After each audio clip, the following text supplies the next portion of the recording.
so guys हामी चाहिँ यहाँ ढेँडो खानुलाई है यहाँ दाइ आउनु भएको छ दाइले पुरा पसिरहनु भएको छ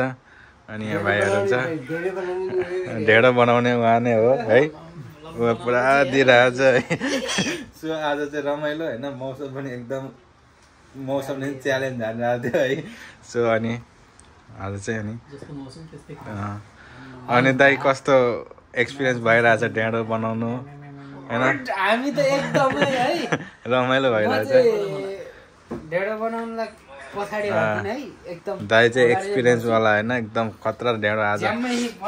दाइले बनाएको ढेँडो आज टेस्ट गरिन्छ है हाम्रो भाइहरुलाई यहाँ है हामी कति 3-4 जना 4 जना छ 4-5-6 जना सो आज मिठो है एकदमै अब भनेपछि हामीसँग यहाँ मोटर छ हैन ल है अब यो झ्याप्प लाएर ल तातो रहेछ तातो भयो क्या रे पोल्दो रहेछ यो चाहिँ के त यो चाहिँ अहिले तदार ल्यायो नि त अनि त्यही भएर यहाँ मटन पनि पाक्दैछ हैन यता पनि उ गर ल मटन चाहिँ स्पेशल है एकदम यो हैन आज मटनसँग ढेँडो खाने हाम्रो प्रोग्राम हैन हो कि न हो भन्नु मै मटन खाने प्रोग्राम आज यो ढेँडो चट्ट बनाएर दाइको भाग चाहिँ कालो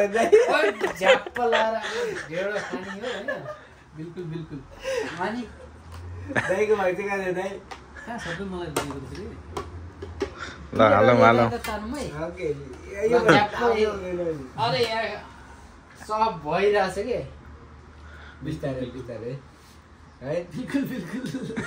हामी आत्तिकै छ हान्नु न दाइ लु साह्रो भयो के यही गर्नु अब राख्नु तेरा राख्नु न के गरेको हाल्नु न त्यहाँ यहाँ हाल्नु न यहाँ त ल अब उयो ड्याममै हालेर यसमा हाल्दैन हुन्छ त मैले यहाँ थोरै सब्जी यो भरे पाठशाल पनि हाल्नुपर्छ ल रोइदा त्यो पासवर्ड लागेको राख्नै तपाईले हामी त अहिले बनाउनु मलाई त कहाँ नि कहाँ हेर राख्नु क्या म धेर भइहाल्छ नि यही राख्नु न कहाँ हालेको त्यति यहाँ राख्नु के बेसी ढेँडो बढी बनाएको होइन यहाँ राख्नु होइन एकछिनमा पलाटी निकाल्दा त्यो के नभए एकछिन पार्सल गरेर लानु न ल दाइ हान्नु त ढेँडो र मासु चाहिँ यसो गरे होइन यो हो नि त खाएको ल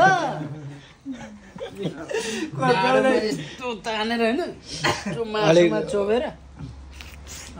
आवाज आएन कि अलि अरे वाह ढेँडोको आवाज आएन हो आवाज चाहिँ आयो नि त यो हो ल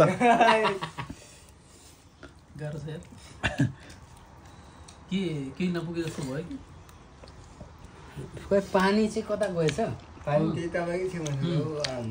ए यतै रहेछ